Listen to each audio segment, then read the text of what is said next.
Siap? Baik, katakan pada guru Ustaz Helvi. Muncul kopi tanpa rokok. Muncul kopi tanpa rokok. Dengan Ustaz Helvi, katakan sekolah.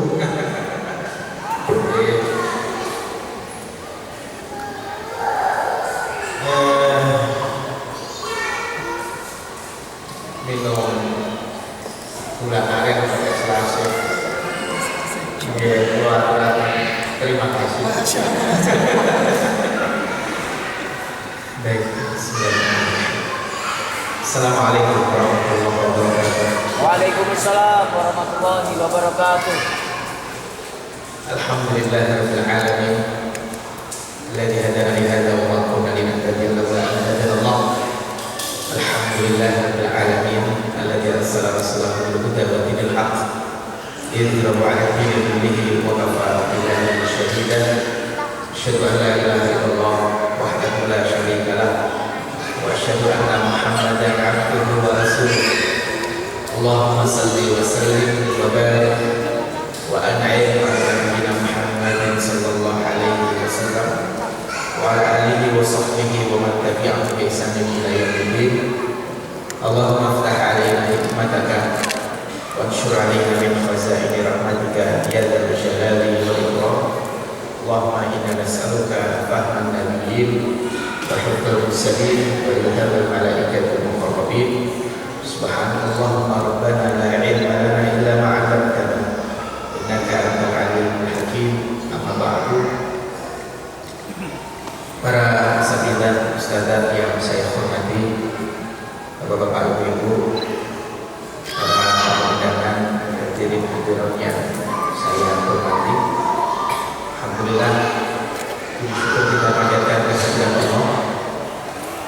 Senang sekali pada kesempatan duha ini saya bisa bersilaturahmi dulu bersama dengan bapak-bapak dan ibu-ibu semuanya. Semoga apa yang kita lakukan di tempat ini, mulai dari aktivitas duduk kita, mujahadah kita dalam menulis, mencatat ilmu, menyimak, dan apapun itu, mudah-mudahan itu semuanya membuat Allah itu ridho pada kita, membuat Allah itu senang pada kita. Karena nanti kalau Allah sudah ridho dan senang pada kita, maka insya Allah apa yang kita bahas pada kesempatan hari ini itu pun juga akan diberkahi oleh Allah.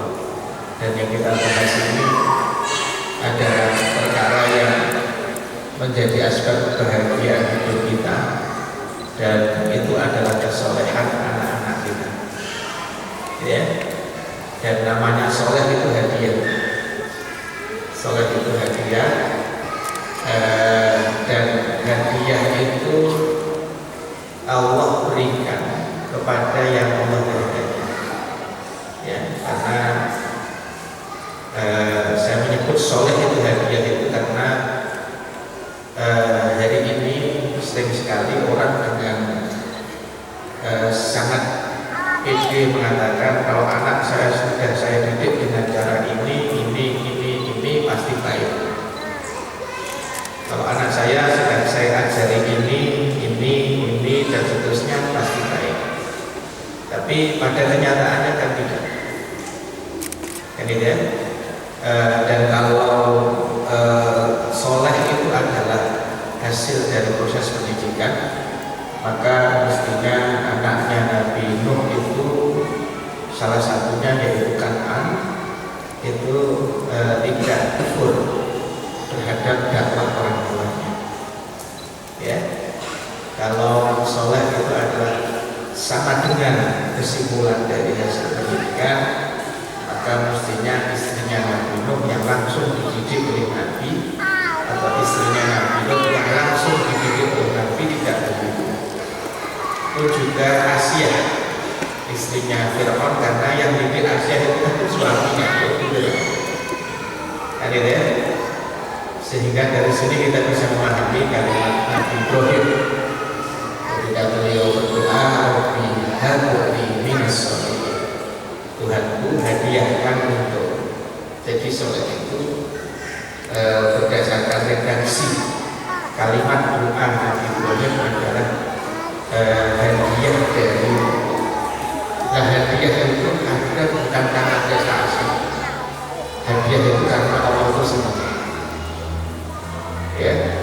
yang membuat orang itu dapat hadiah dari Allah itu babnya karena Allah itu senang sama orang itu. Gitu. Makanya ketika kita jadi orang tua itu ya yang harus selalu kita lakukan adalah gimana dalam hidup ini kita itu sering-sering gawe gunai Gusti Allah, membuat senangnya Allah pada kita. Karena itu Allah senang sama kita, Allah kasih hadiah dan di antara hadiah itu kesoleh anak. Gitu ya. Sehingga ini pun juga sama kan ilustrasinya kalau soleh itu adalah hasil dari pendidikan, maka mestinya anaknya para guru, anaknya para pakar pendidikan itu semuanya adalah orang-orang yang paling solehnya nomor satu. Kan ya, tapi kan ternyata tidak semuanya seperti itu. Jadi karena ini babnya hadiah, maka berusahalah untuk menjadi orang yang kaya dapat hadiah dari Allah, dan yang Allah kasih hadiah itu yang Allah senangi, yang Allah sukai. Ya, sehingga usaha kita untuk dipastikan begini ini, ya kita ngaji seperti ini, kita kaji seperti ini, barangkali ilmunya kita serap tidak seberapa. Dan pun mungkin sebagian dari kita sudah dalam keadaan lelah, sedih, apalagi bapak-bapak ya yang kerja dari hari Senin sampai hari Jumat, ya kerjanya di Jakarta, Sabtu Minggu balik ke Jogja. Kadang Senin sampai Jumat kerja, nanti ada waktu ngaji Sabtu sampai Minggu, ya itu pun ngajinya sudah tidak bisa maksimal, kadang ada ngantuk, tapi kok tetap istiqomah ngaji. Maka kadang yang membuat Allah senang itu sudah lelah, sudah capek, tapi tetap berusaha untuk datang ke majelis ilmu. Yowis nanti di majelis ilmu saat bentuk-bentuknya, kalau ngantuk ya sudah tak paksain untuk tidak ngantuk, kok ternyata nggak kuat kemudian tertidur. Maka kadang yang Allah bilang itu jahat dalam kondisi repot, karena kayaknya yang hadir pada kesempatan kali ini pun juga orang yang punya kesibukan, cuma karena mengetahui bahwa mendidik anak, mengilmui untuk pendidikan anak, mengilmui diri untuk pendidikan anak itu juga kesibukan yang tidak ada duanya, akhirnya memprioritaskan kesibukan. Kayak gitu ya. Jadi kadang yang Allah yang membuat Allah suka sama kita itu usaha-usaha kita itu macam-macam. Ada yang dapat cintanya Allah itu gara-gara menahan kantuk di majelis ilmu. Ada juga yang dapat senangnya Allah, dapat cintanya Allah itu karena apa? Karena nyantut terus apa yang disampaikan di majelis ilmu itu.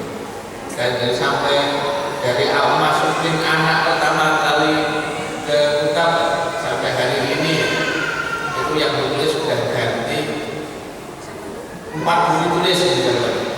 Boleh itu kebanggaan sendiri di hadapan Allah. Ya, jadi kebanggaan sendiri di hadapan Allah. Hari Rabu kemarin saya ketemu dengan ibu-ibu, ya saya ikut punya kajian kadarku sejak tahun 2012 sampai tahun 2023, dan beliau mengatakan menunjukkan buku-buku kayak sini nih Pak.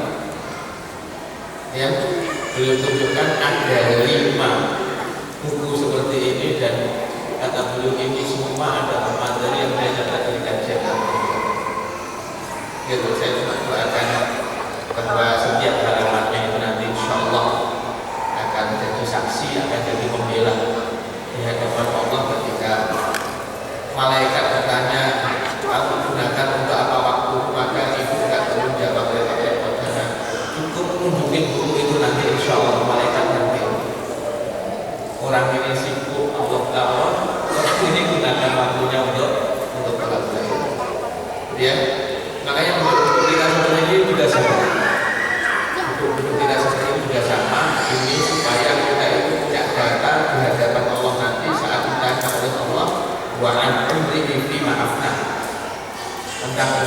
bilang kamu habiskan berapa, gitu ya.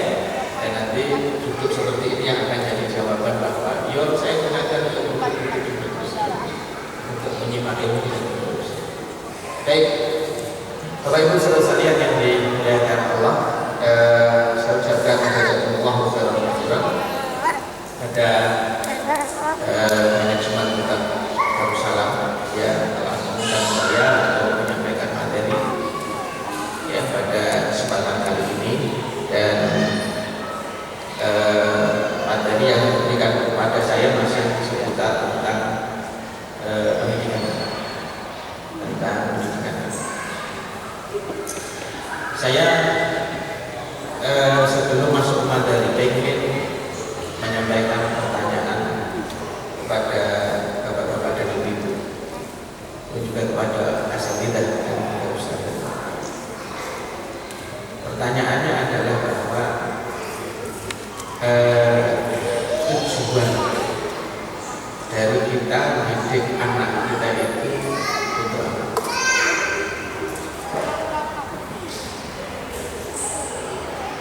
Mungkin mewakili itu.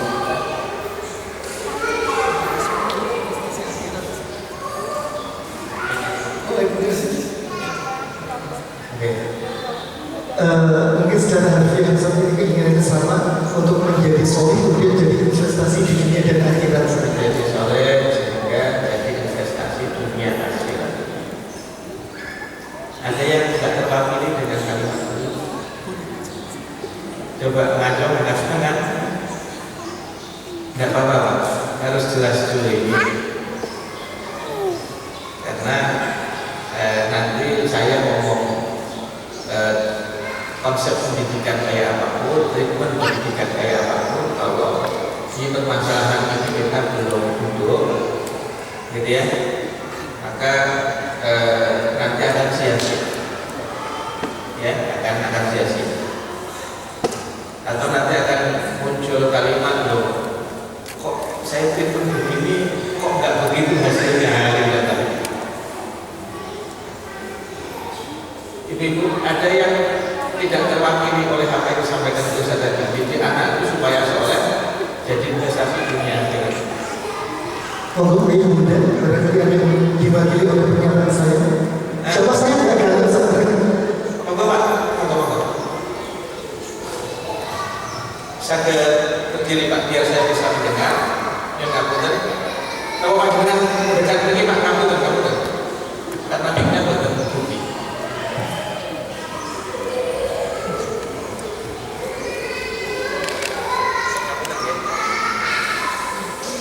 Langsung saja, saya merasa kurang terwakili dengan jawaban Ustaz tadi, karena seperti yang disampaikan Bapak Ustaz bahwa solehah itu, soleh dan soleh itu hadir di Allah. Saya sebagai saudara kepada mendidik anak itu merupakan suatu kewajiban bagi orang tua, entah apa hasilnya, tapi itu adalah suatu kewajiban yang harus kita jalani. Iya, tidak apa-apa, itu Masya Allah ya, dan bukti adanya tradisi berpikir yang hidup memang. Jadi mendidik anak adalah sebuah kewajiban ya, yang memang Allah Subhanahu wa Ta'ala perintahkan kepada kita. Karena kalau babnya soleh tadi kan di awal sudah dibahas, kalau soleh itu adalah hadiah, kalau begitu saja. Tidak apa-apa. Ada yang mau menambahkan? Ini bagus Pak, ini sudut pandang yang bagus. Ada lagi? Ibu-ibu, ya kewajiban, tapi si wajib kok kayaknya cuma ibu-ibu aja ya, gitu nanti ya. Nah, mungkin dari dia, tidak apa-apa, ngomong aja. Ada lagi? Afadhal, 1, 2. Silakan, Afadhal, bisa maju.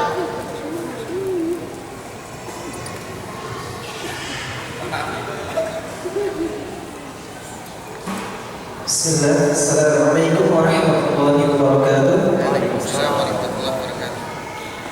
Yang pertama, kewajiban orang tua mendidik anaknya itu yang pertama karena Allah Subhanahu wa Ta'ala berfirman,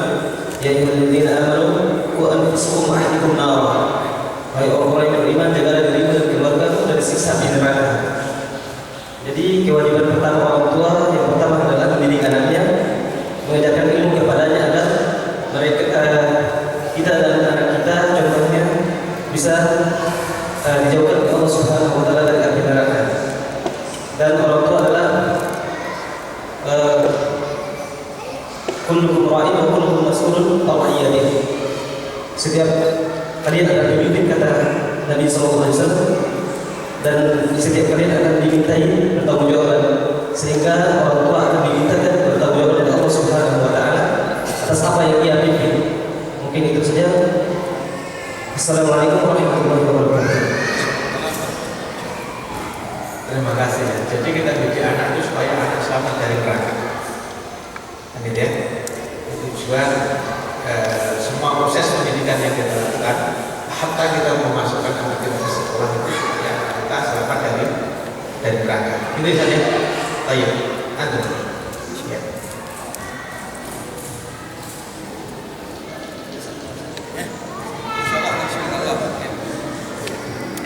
Bismillahirrahmanirrahim warahmatullahi wabarakatuh. Izin menambahkan ya Ustaz. Tadi Masya Allah jawabannya sebenarnya lengkap semua Ustaz. Cuma saya ingin menambahkan aja seperti saya lupa sebenarnya ini doa Nabi siapa ya? Doa Nabi Ibrahim atau doa siapa ya? Yang berharap bahwa berharap anak itu menjadi penyejuk pandangan keluarganya dan penyejuk dan endingnya nanti menjadi pemimpin para orang-orang bertakwa. Nah itu sekian sih.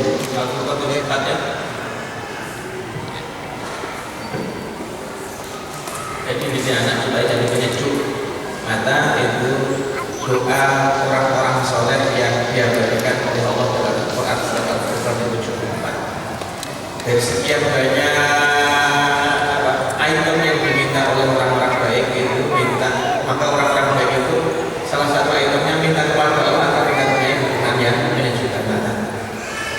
Baik, supaya teman kita menyejukkan mata. Baik, ada lagi? Bu, ini dari bapak-bapak semuanya. Zen ya, Masya Allah bapak-bapak dalam membuat arah pendidikan anak itu sejelas gitu. Gitu ya. Baik, langsung saja. Tidak ada yang salah sebenarnya, ya, karena itu semuanya membangun keutuhan dari tujuan pendidikan anak itu kita lakukan. Saya itu di Al-Fatih ngajar guru-guru materi kuliah, judulnya nama mata kuliahnya adalah Filsafat Pendidikan Islam. Filsafat Pendidikan Islam. Di dalam kitab itu saya menyampaikan ini biasanya hal yang saya sampaikan pertama kali saya ngajar guru supaya paham, karena dari Filsafat Pendidikan Islam urut visi. Jadi visi itu disusun dari cara pandang. Dari visi nanti terbentuk misi, dari misi baru terbentuk jadi 3. Yang pertama kurikulum, yang kedua sarana pembelajaran, dan yang ketiga adalah metodologi. Jadi kalau ngomongin kurikulum itu sebenarnya kulitnya kulit dan cuma sepertiga. Nah kalau kurikulum berkutat-ganti itu nggak usah kemudian nggak trust sama lembaganya atau apa itu, karena namanya juga kurikulum di negeri kita juga sama.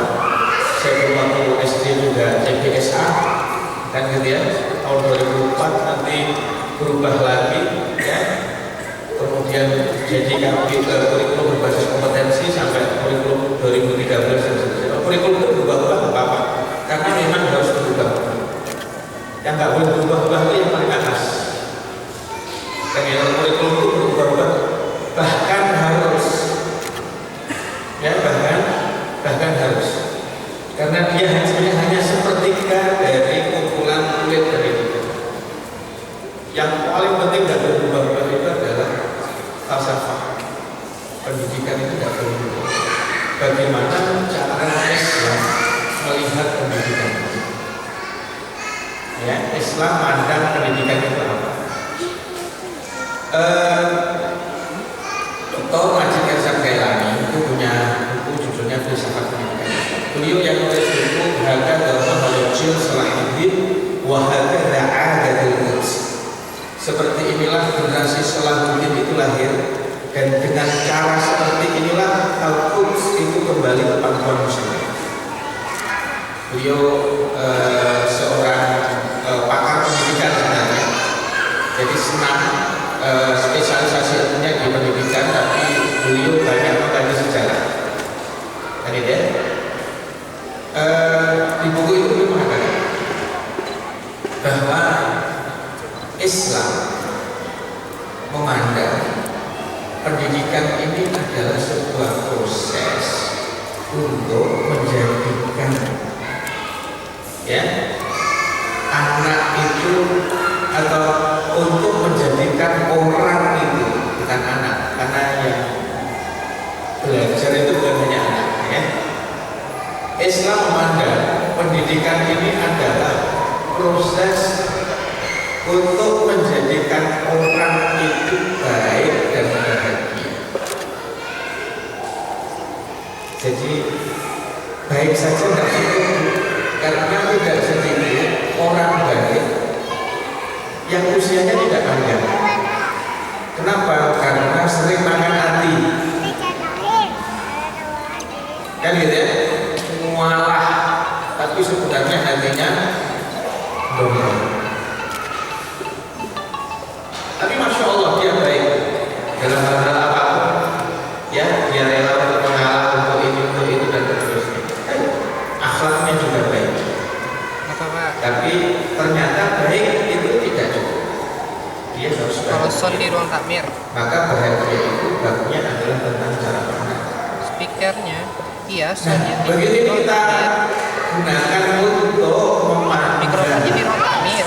proses kita didik anak kita, maka mestinya kita menyekolahkan anak kita didik anak kita itu tujuannya adalah supaya anak kita itu baik dan bahagia.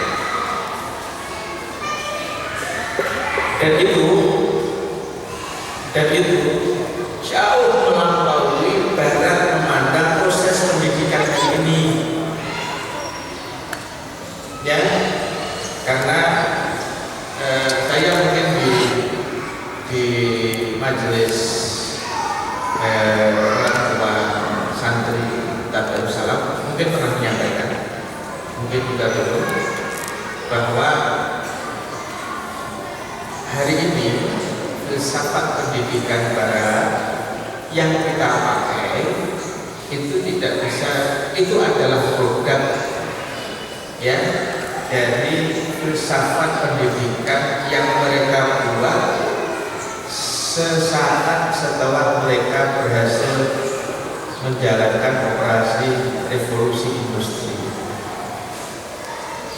Begitu revolusi industri, maka mereka berpikir bahwa semuanya diindustrialisasi termasuk pendidikan. Maka orang belajar itu tujuannya supaya bisa kerja. Kan tidak? Cuma pertanyaannya, apakah semua orang yang kerja itu bahagia? Itu dan semua orang yang bekerja itu bahagia. Terkadang ada orang kerja, ya, karena harus kerja disiplin, dari kecil dididik disiplinan sampai pada level bisa berangkat pagi pulang malam hanya untuk sekedar nyenengin diri sendiri saja nggak sampai. Sampai rumah udah capek tidur, ya, pagi bangun harus berangkat, sudah berhitung pokoknya sebelum subuh saya harus begini dan bangun pagi akhirnya itu kedisiplinan bekerja. Bayangkan kalau barat memandang pendidikan itu untuk menghasilkan orang-orang yang bisa bekerja, maka Islam mengatakan bahwa pendidikan itu adalah proses untuk membuat orang itu baik dan bahagia. Itu bagi saya bukan baik. Gitu. Kenapa? Karena tidak semua yang bekerja itu. Nah, kalau untuk urusan kerja maka kalau pendidikan itu benar, maka ya orang-orang yang terdidik dengan pendidikan Islam itu pasti